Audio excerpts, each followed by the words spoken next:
nós teremos mais uma conversa com o especialista e o tema de hoje será púrpura trombocitopênica trombótica, PTT. E para falar sobre o assunto, nós convidamos o Dr. Tiago Boechat, médico hematologista aqui do Hemorri. Bom dia a todos. Bom, aqui no Hemorrio, eu sou responsável pelos pacientes com púrpura trombocitopênica trombótica, né, com PTT, e é um prazer poder trazer para vocês informações sobre essa doença, que é uma doença muito importante na hematologia. Embora uma doença rara, ela é daquelas doenças que não costumam dar uma segunda chance para o paciente, né? É uma doença de instalação aguda e se a gente não pensa no diagnóstico, não conhece a doença, não pensa em diagnóstico diferencial, muitas vezes esse paciente em poucos dias de evolução pode morrer. A mortalidade é muito alta se a gente não faz diagnóstico e não inicia tratamento precoce. Então é fundamental a gente espalhar o conhecimento sobre essa doença. Em geral, isso não é muito comum em doenças raras, né? Doenças raras ficam mais a cargo do especialista, mas no caso da PTT é importante que todos os profissionais de saúde, os médicos especialmente, generalistas, emergencistas, intensivistas, saibam que essa doença existe e saibam como reconhecer e pensar nela, né? Bom, a PTT, ela faz parte de um grupo de doenças que a gente chama de microangiopatias trombóticas, né? As microangiopatias trombóticas são um fim comum de um grupo de doenças que cursam com formação de pequenos trombos na microcirculação, nos pequenos vasos que estão em íntimo contato com os tecidos e com os órgãos, né? Que é o que a gente chama de microcirculação. Por algum motivo, começa a formar pequenos trombos de maneira sistêmica nessa microcirculação, consumindo plaqueta. Então, por isso a gente já entende por que que a plaqueta cai nesses pacientes.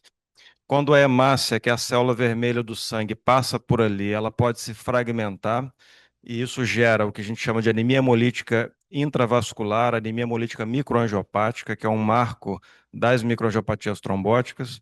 E, por fim, esses pequenos trombos na microcirculação geram disfunção orgânica, geram isquemia tecidual, disfunção orgânica é o que mata o paciente com microangiopatia trombótica.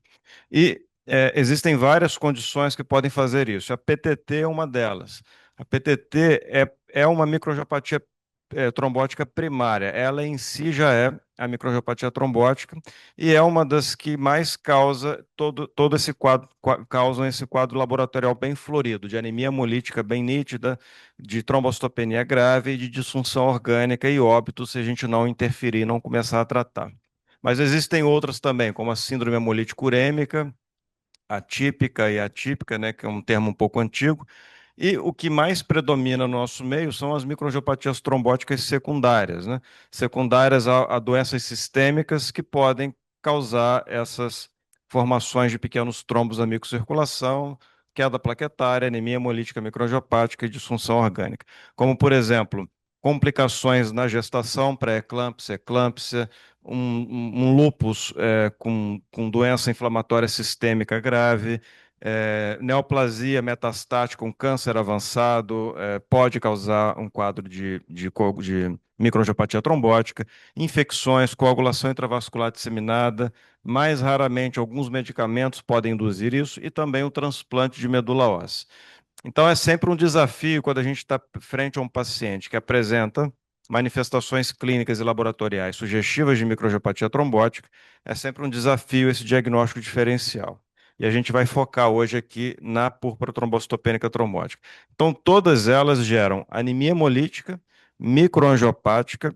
Então, o marco dessa anemia hemolítica microangiopática, além desse paciente ter todo o laboratório típico de uma anemia hemolítica, que é reticulocitose, desidrogenase lática elevada, bilirrubina indireta elevada, consumo de aptoglobina. Aqui a gente vai ver a fragmentação de hemácias, que são os esquizócitos no sangue periférico. Isso é típico desse padrão de anemia hemolítica. A hemácia passa por esse vaso obstruído e se fragmenta. E a gente vai ver isso mais à frente. Um outro marco, então, é a trombocitopenia por consumo, que pode ser muito variável dependendo da causa da microangiopatia trombótica, e na PTT costuma ser muito grave. E, por último, a disfunção orgânica, que é o que leva a desfechos desfavoráveis nesses pacientes. Então, a PTT é uma doença muito rara, de instalação aguda e fatal, se a gente não diagnostica e não trata precocemente. Ela tem uma letalidade maior do que 90%, na verdade, quase 100% de letalidade se a gente não trata esse paciente. Acomete especialmente mulheres na quarta década de vida. Na realidade brasileira, a gente vê até uma idade um pouco menor, mais ou menos na terceira, no final da terceira década de vida. E a sua forma adquirida, ela é autoimune, ela é causada pela presença de anticorpos que inibem a atividade dessa enzima chamada ADAMS13, que a gente vai entender a seguir. E é caracterizada, então, por ser uma microangiopatia trombótica, por presença de anemia hemolítica microangiopática, trombocitopenia grave e dano de órgão-alvo resultante da formação desses trombos sistêmicos na microcirculação. Bom, como eu falei, ela é uma doença muito rara, né? Tem uma incidência estimada de 1 a 2 casos por milhão de habitantes ano. Isso, dados baseados em registros internacionais, a gente não sabe muito ainda a incidência aqui no Brasil. Mas apesar de ser rara, pela minha experiência, eu acho que para cada PTT que a gente diagnostica, a gente deve ter 2, 3 por aí, nas emergências da vida, sem ninguém pensar na doença e morrendo de PTT, sem ninguém saber o motivo do óbito, né? Então a gente deve, infelizmente, perder muito paciente sem diagnóstico. A PTT mais comum é a adquirida, que é autoimune, 95%, e 5% apenas a gente também tem a PTT congênita, que é quando o paciente já nasce com a deficiência dessa enzima. Tem um predomínio a adquirida em adultos, especialmente em mulheres, numa razão aí de 3 a 4 mulheres para cada homem, e na faixa etária aí dos 30 a 40 anos. Esses aqui são dados publicados do Registro Brasileiro, o Hemorrio faz parte desse registro, é um dos centros que, que inclui pacientes. Atualmente a gente deve ter mais de 90 pacientes, a gente publicou esses primeiros dados com 68 pacientes. A gente tem uma mediana de idade aqui de 37 anos, predomínio em mulheres, 77%.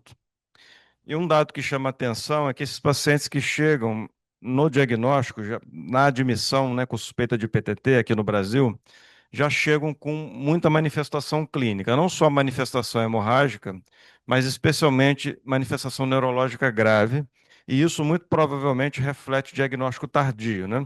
Esses pacientes devem ficar dias ou semanas sem diagnóstico até alguém pensar em encaminhar para o hematologista para pensar no diagnóstico e ser transferido para um centro que trate PTT. E isso e esse diagnóstico tardio reflete aqui numa mortalidade ainda considerável, ainda alta no Brasil, de 16%.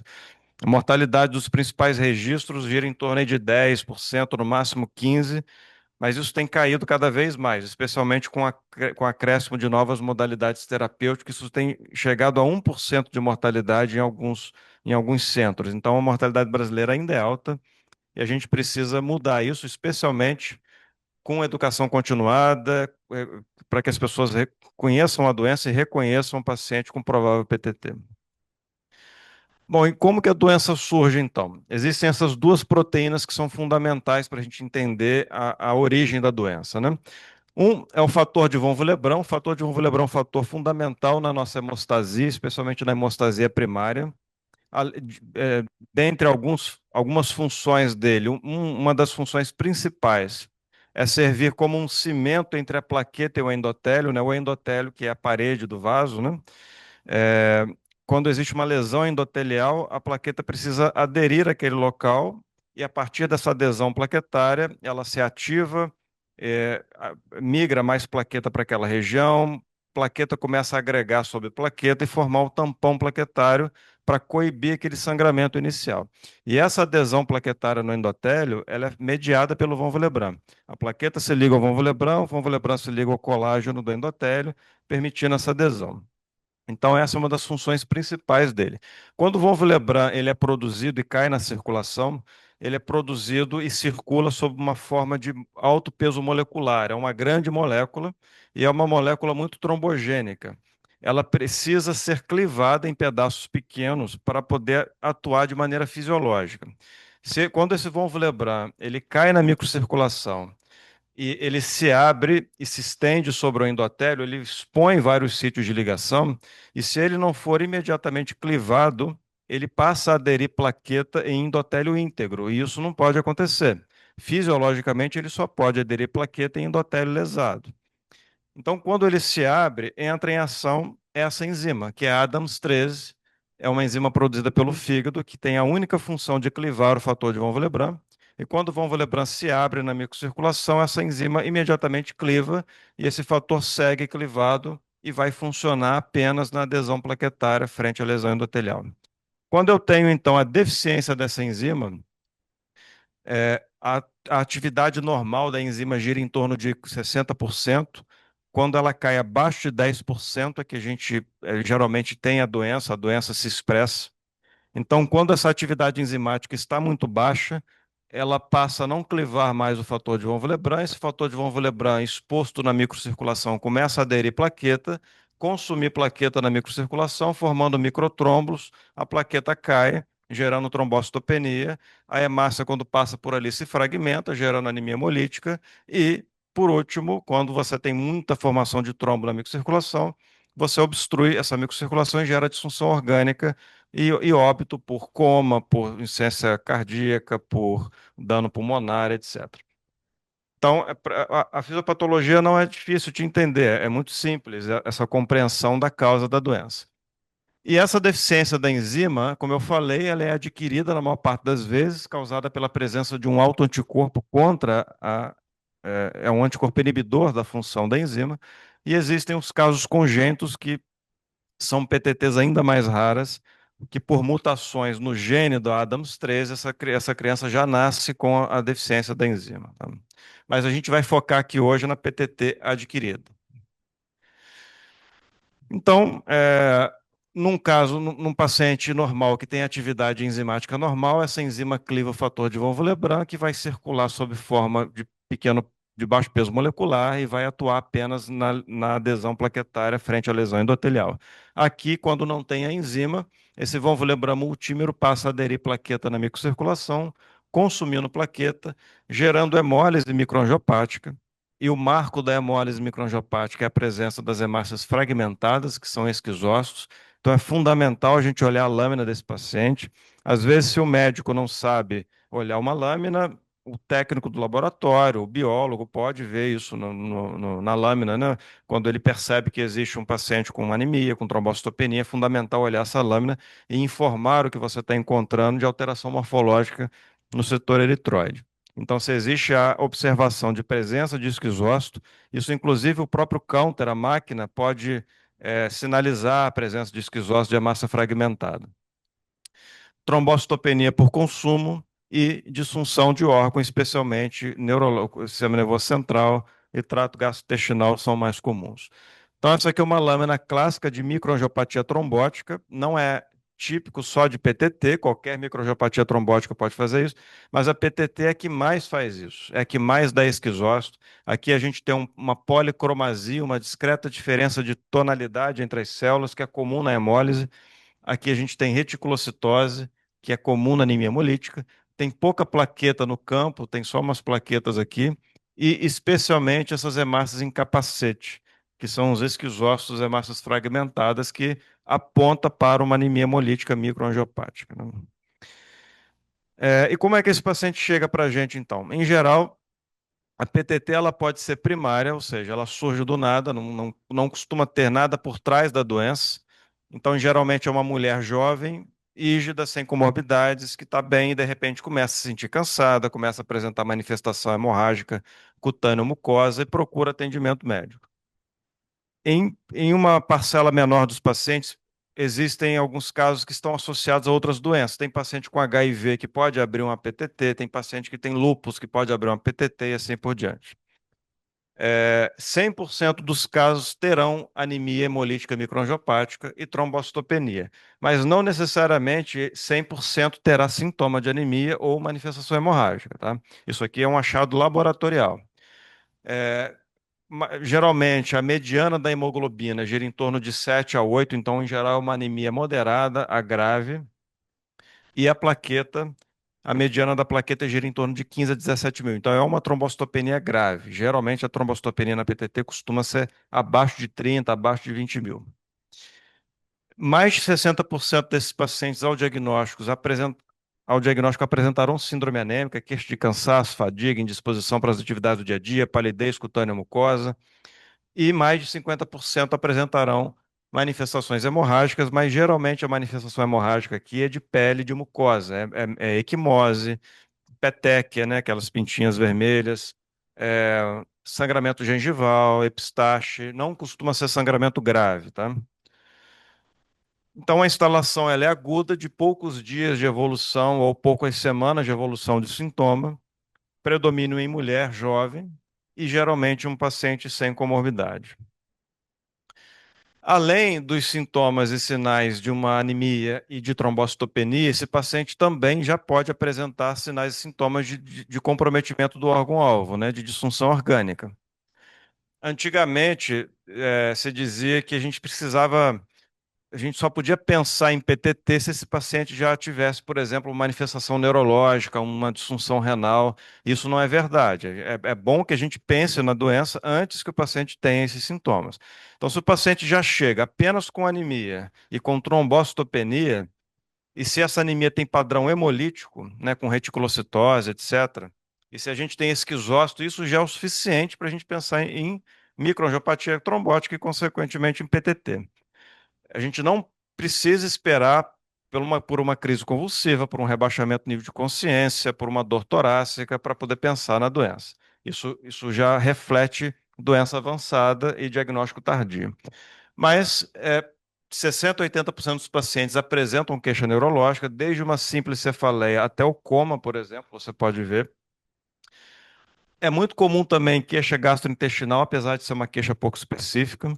Comprometimento cardíaco também não é incomum, especialmente eu vejo muito pouco dor torácica, eu vejo mais elevação de troponina, então já é um comprometimento mais laboratorial, mas que reflete isquemia miocárdica. O envolvimento renal, ele não é tão comum na PTT. Ele pode acontecer, mas geralmente ele é leve, diferente de disfunções renais graves que acontecem em outras formas de microangiopatia trombótica, como a síndrome hemolítica urêmica, por exemplo, onde o principal órgão envolvido é o rim, e o paciente abre o quadro, além da anemia e da trombocitopenia, com insuficiência renal aguda. Isso não é comum na PTT, tá? E frente à suspeita clínica e laboratorial de PTT, a gente também precisa olhar para certos fatores de risco que impactam no prognóstico do paciente. A gente sabe que o paciente idoso, o paciente que já tem uma troponina positiva, que é uma enzima cardíaca, né? Que tem manifestação neurológica ou que tem um LDH muito alto, LDH é uma enzima intracelular, ele aumenta na hemólise, na morte da hemácia e aumenta também na lesão tecidual, na isquemia, na necrose tecidual. Então, o LDH na PTT costuma estar bem alto, mas quando ele está acima de 10 vezes o limite superior, ele é um marcador prognóstico. Então, quando o paciente tem esses marcadores prognósticos, a gente chama de alto risco, porque ele tem alto risco de óbito mesmo, se a gente não começar a tratar logo esse paciente. Então, como que a gente faz o diagnóstico dessa doença, né? O diagnóstico definitivo é através da dosagem enzimática, né? Se é a enzima abaixo de 10% que abre a doença, dosando a atividade da Adams 13, se ela tiver abaixo de 10%, a gente tem o diagnóstico de PTT. E não só dosar a Adams. Se a Adams estiver baixa, a gente tem que pesquisar se existe a presença de um anticorpo inibidor, que é o que confirma a causa, a origem autoimune da doença. Só que esse exame não é um exame simples, não está disponível em qualquer lugar, não é um exame barato, tem muito lugar que não vai conseguir fazer, e mesmo onde a gente consegue fazer, o resultado não costuma ser rápido, demora dias ou semanas para ficar pronto. Então a gente não pode esperar pelo resultado da enzima para começar a tratar esse paciente. A gente precisa se basear nos critérios clínicos mesmo, né? Na suspeita clínica e laboratorial da doença. E existem hoje alguns scores que ajudam a gente nessa tomada de decisão, especialmente o Plasmic Score, tem o French Score também, que é mais simples. Mas o Plasmic Score ele é bem simples também, ele usa 7 parâmetros fáceis da gente aplicar, e para cada parâmetro desse, a gente dá um ponto, e quanto mais pontua, maior a probabilidade de deficiência dessa Adams 13. Então, se o paciente tem plaqueta abaixo de 30.000, se a função renal dele ainda não está tão alterada, está com a creatinina abaixo de 2, se ele tem padrão de hemólise positivo, se ele não tem câncer em atividade, ou seja, porque a microangiopatia trombótica pode ser secundária a um câncer. Então, se o paciente tem um câncer em atividade, é pouco provável que seja PTT. Se o paciente não tem histórico de transplante, também, se ele transplantou e está abrindo um quadro de microangiopatia trombótica, isso não deve ser PTT, isso deve ser microangiopatia trombótica secundária ao transplante. Se o NR dele está normal, o que afasta outras doenças como coagulopatias de consumo, e se o VGM dele está abaixo de 90, isso vai pontuando, e se você tem até 4 pontos, tem baixa probabilidade de ser PTT, de ter Adams baixo, né? Se você tem 5 pontos, tem uma probabilidade intermediária, 6 a 7 pontos, alta probabilidade. Então, aplicando o score, se o paciente tem toda a cara de PTT e tem um plasmic score intermediário ou alto, a gente está autorizado a começar a tratar esse paciente, colher a amostra para mandar análise para análise enzimática, porque ela é fundamental, é ela que de fato vai fechar o diagnóstico e vai fazer o diagnóstico diferencial de outras microangiopatias trombóticas, porque a PTT tem quadros muito clássicos, tem quadro que você bate o olho e você fala, não, isso é PTT sem dúvida, e mesmo que eu não tenha o Adams, eu vou conduzir como PTT, enfim. Agora, tem outros casos que ficam em cima do muro. A gente fica muito na dúvida se isso é PTT mesmo, se é uma MAT secundária. Então, nesse caso, o Adams é fundamental, não tem como não ter para você conseguir conduzir corretamente esse paciente. E a linha do tempo da doença, uma curiosidade é que a primeira descrição dessa doença, o primeiro relato de casos foi em 1924, e ano passado, em 2024, a gente comemorou o centenário da PTT. E durante décadas e décadas, essa doença ficou sem ser compreendida, não se sabia a causa, nem mesmo o tratamento. Então, a mortalidade, pelo menos até a década de 90, de década de 20 até a década de 90, foi praticamente quase 100% de mortalidade. Existiu uso empírico de corticoide a partir da década de 60, com alguma resposta, mas não se sabia por que que o corticoide funcionava. Uso também empírico de plasma a partir da década de 70, com alguma resposta, mas não se sabia por que plasma funcionava, não só plasma, mas a plasmaférese. Apenas aqui, a partir desse estudo clínico, um estudo publicado no Canadá, em 1991, que comparou plasma infusional, né, transfusão simples de plasma, com plasmaférese, porque essas duas modalidades já alguns autores utilizavam e funcionavam, então parecia ser um tratamento bom para PTT. Eles compararam essas duas modalidades e viram que a plasmaférese era superior, as respostas eram melhores e os pacientes tinham uma sobrevida melhor. Então, a partir desse momento, esse foi um dos principais trabalhos na história da PTT, foi que se estabeleceu a plasmaférese como um pilar fundamental no tratamento da PTT. Aqui também alguns autores já faziam corticoide empiricamente, mas apenas no final da década de 90 que foi reconhecido a função da enzima e a identificação de um anticorpo anti-Adams, definindo aí a causa autoimune da doença e reforçando a necessidade de imunossupressão. Além da plasmaférese, era importante realmente você imunossuprimir esse paciente, e o corticoide aí entrou definitivamente como um tratamento também importante. Em 2002, alguns relatos de uso de rituximab, que é um outro imunossupressor, usado aí especialmente no contexto de doença recaída ou refratária. De 10 anos para cá, o rituximab está entrando já entrou em primeira linha de tratamento junto com o corticoide, porque a gente tem evidências que ele reduz o tempo para a resposta imune e mantém esse paciente protegido por mais tempo. Então, o rituximab tem sido também uma ferramenta importante no tratamento desses pacientes. E mais recentemente, o caplacizumab, eu vou falar melhor dele daqui a pouco, que é um nanoanticorpo monoclonal que endereça especialmente a formação do microtrombo na microcirculação. É ele que impede a formação desse microtrombo, que é o que vai matar o paciente se a gente não interfere nisso. E o caplacizumab entra aí como um terceiro pilar no tratamento da PTT. E atualmente a gente tem especialmente a expectativa do Adams recombinante. O Adams recombinante já está aprovado para uso em PTT congênita e já existem estudos em fase 2, fase 3 vem por aí para usar o Adams também na PTT adquirida e já com prováveis resultados aí bons, tanto de eficácia como de segurança. Então, talvez o futuro da PTT seja não precisar mais de plasmaférese, apenas repondo plasma recombinante junto com caplacizumab e imunossupressão. Então, daqui, da sua primeira descrição até a década de 90, a mortalidade altíssima, a partir do início da plasmaférese e imunossupressão, essa mortalidade foi caindo.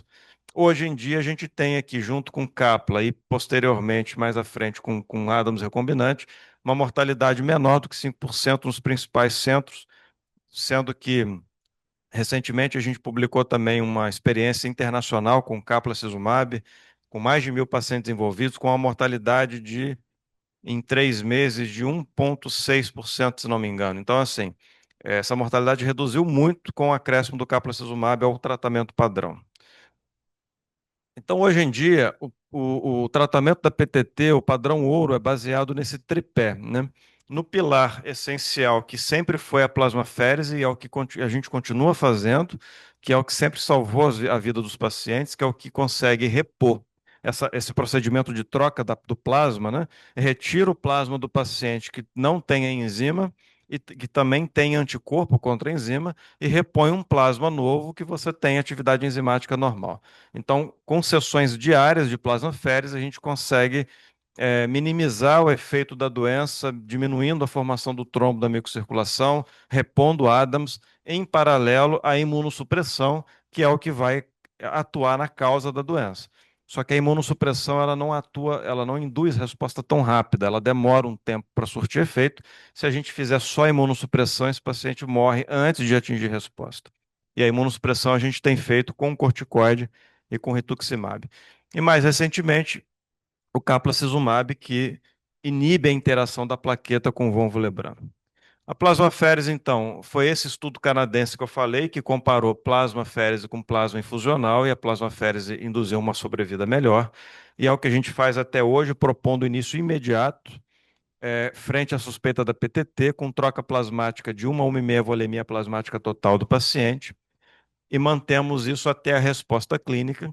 Só que a plasmaférese não é um procedimento simples, é um procedimento que não tem em todo o hospital. Aqui no Rio de Janeiro, que eu saiba, de hospital público, só o Hemorrio e o Fundão. A UERJ tinha, mas eu acho que atualmente não tá fazendo. Enfim, praticamente Fundão e Hemorrio, mas na prática o Hemorrio mesmo é que absorve mais esses pacientes com PTT. Então não é qualquer lugar que tem que ter uma equipe própria especializada nisso, tem toda uma logística para isso, e tem também suas potenciais complicações associadas ao catéter. A gente tem que colocar um catéter parecido com catéter de hemodiálise, complicações transfusionais e do próprio procedimento. A imunossupressão, então, como eu disse, a gente tem feito com corticoide e rituximab em primeira linha. O acréscimo do rituximab em primeira linha reduz o tempo de resposta imune. A resposta imune minimamente adequada é quando a gente eleva a atividade da enzima para cima de 20%. Então, ela está abaixo de 10% ao diagnóstico, muitas vezes está 1%, menor do que 1%. Então, quando a gente eleva acima de 20%, a gente tem uma maior segurança. E para atingir essa resposta, nesse estudo francês, com o rituximab a mediana foi de 28 dias e só com corticoide foi de 48 dias. Então, além dele reduzir o tempo para a resposta, ele mantém esse paciente protegido por mais tempo. Existem os pacientes que respondem mais rápido, em menos de 30 dias. Existem aqueles lentos, respondedores lentos, e os mal respondedores. E esses pacientes aqui são mais complicado de conduzir, porque ficaram internados por mais tempo, com atividade de doença, com maior risco de óbito, e você precisa intensificar o tratamento imunossupressor nesses casos. E o Ritux também, em primeira linha, ele protege o paciente. O paciente que faz rituximab, ele fica em remissão por mais tempo. Nesse caso aqui, protegendo contra a recaída por 18 meses. Um paciente com PTT, ele pode ter um episódio, né, agudo e remitir e nunca mais ter nada na vida, mas ele pode ter vários outros episódios, ter recaídas com frequência. O rituximab diminui essas recaídas. Então, o que a gente tem feito hoje em dia aqui no Hemorrio é associação de corticoide com rituximab, embora o rituximab não seja de fácil acesso também, de um modo geral, em outros hospitais pelo SUS, enfim, mas aqui a gente consegue, e os pacientes estão respondendo bem e se mantendo em remissão por mais tempo. E o caplacizumab, que é esse novo tratamento, ele inaugura um novo pilar no tratamento da PTT. Ele é uma droga muito específica, um nanoanticorpo monoclonal, que interagem com esse domínio A1. O domínio A1 é um domínio do von Willebrand de ligação com a plaqueta. É ali que a plaqueta se liga para aderir ao endotélio. Então, se eu bloqueio esse domínio, a plaqueta não se liga mais, mesmo havendo muito von Willebrand aberto, exposto para poder ligar a plaqueta, essa plaqueta não se liga porque o cápsula está bloqueando esse domínio. Então, ele age de maneira muito rápida, diminuindo essa adesão plaquetária e, consequentemente, diminuindo a formação do microtrombo. Então, esses dois estudos aqui, o Titan e o Hércules, foram os estudos que aprovaram o uso da droga, aprovaram a eficácia e segurança da droga na PTT, em associação com plasmaférese e imunossupressão. O desfecho primário foi o tempo para resposta. Então, os pacientes que fazem cápsula respondem mais rápido, têm uma normalização plaquetária mais rápido, e isso significa proteção mais rápida ao paciente. E ele também, enquanto se faz a droga, ele se mantém protegido até ele responder ao tratamento imunossupressor. Não houve óbito no grupo do Kaplan, mas não houve relevância estatística porque o N não foi muito grande. É muito difícil você fazer um estudo prospectivo randomizado numa doença muito rara, né? Então a gente, apesar de ter tido aqui mais de 100 pacientes, ainda assim não foi suficiente para avaliar impacto em mortalidade, mas existem estudos mais novos, especialmente esse que eu falei, de uma cooperação internacional que a gente conseguiu unir mais de 1.000 casos pelo mundo, inclusive casos aqui do Hemorrio, e aí a gente conseguiu provar que o caplacizumab impacta a mortalidade também. Ele reduz a mortalidade em 3 meses nesses pacientes. Mas o que tem também de impacto aqui é na redução importante das exacerbações, só 5,6% versus 35%, e também na redução de refratariedade. Então, praticamente, com o caplacizumab não existe paciente que não responde ao tratamento. Todos terão normalização plaquetária, estarão protegidos, né? Todos, quase 100% estarão protegidos enquanto ele não atinge resposta imune. Então, ele protege o paciente de desfechos desfavoráveis até atingir a resposta imune. Então, o tratamento proposto hoje, tratamento padrão ouro, é esse tripé de imunossupressão, plasmaférese e e caplacizumab, até você atingir uma atividade enzimática acima de 20%. Então, por isso que durante o tratamento em uso de caplacizumab é fundamental a gente também monitorar a atividade enzimática, porque é ela que vai mostrar para a gente até quando a gente precisa fazer o remédio. Só que o Capla é uma droga ainda de alto custo, ainda não aprovada no SUS, a gente não dispõe de caplacizumab aqui, e o que a gente ainda faz no tratamento da PTT, o que já é muito bom, que a gente consegue salvar, enfim, praticamente todos os pacientes do hemorragia nos últimos 10 anos. Nós tivemos, nesse ano apenas, nós perdemos 2 pacientes com PTT, que foram casos refratários, mas nos últimos 10 ou 15 anos a gente não tinha óbito por PTT. A gente consegue induzir boa resposta com esse tratamento padrão de plasmaférese e de imunossupressão. Mas podendo fazer o CAPLA seria ideal, porque a gente garante uma resposta ainda mais rápida, ainda melhor, e mantém esse paciente protegido. E apesar de ser uma doença que se apresenta em surtos, né, em episódios agudos, a gente considera a PTT como uma doença crônica, né? Como eu falei, esse paciente pode recair várias vezes, ele tem que ser retratado várias vezes, enfim. Mas o evento agudo pode gerar nesse paciente morbidades e sequelas, especialmente quando esse paciente é diagnosticado tardiamente, quando ele já chega para a gente com um quadro neurológico grave. É muito comum a gente observar nesses pacientes a longo prazo ter depressão, ansiedade, distúrbios de memória, de aprendizado, é, doença cardiovascular que surge como hipertensão, obesidade.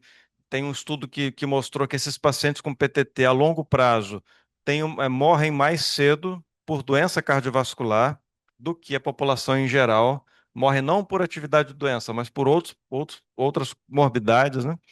E isso a gente precisa também impactar. E uma das coisas que a gente pode impactar na redução dessa morbidade a longo prazo é em diagnóstico precoce, tratamento precoce para induzir rápida resposta e reconhecer precocemente as recaídas para não demorar a tratar uma recaída e controlar, manter esse paciente sob vigilância e acompanhamento multiprofissional se ele estiver apresentando essas outras comorbidades ao longo do tempo.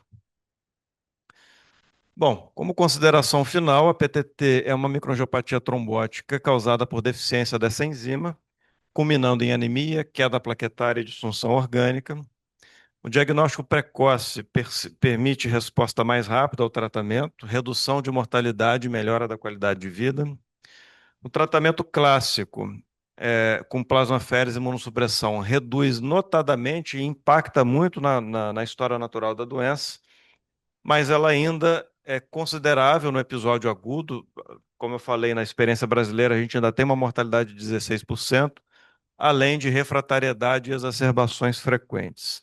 O acréscimo do caplacizumab, que bloqueia a interação da plaqueta com o Lebrun, é um novo pilar no tratamento, que reduz a mortalidade aí para menos de 5%. E uma coisa que é fundamental é o que a gente precisa fazer cada vez mais, conscientizar os profissionais de saúde e os médicos que estão na linha de frente sobre o conhecimento da doença para diagnóstico e tratamento precoce, porque é isso que impacta mesmo no prognóstico da doença.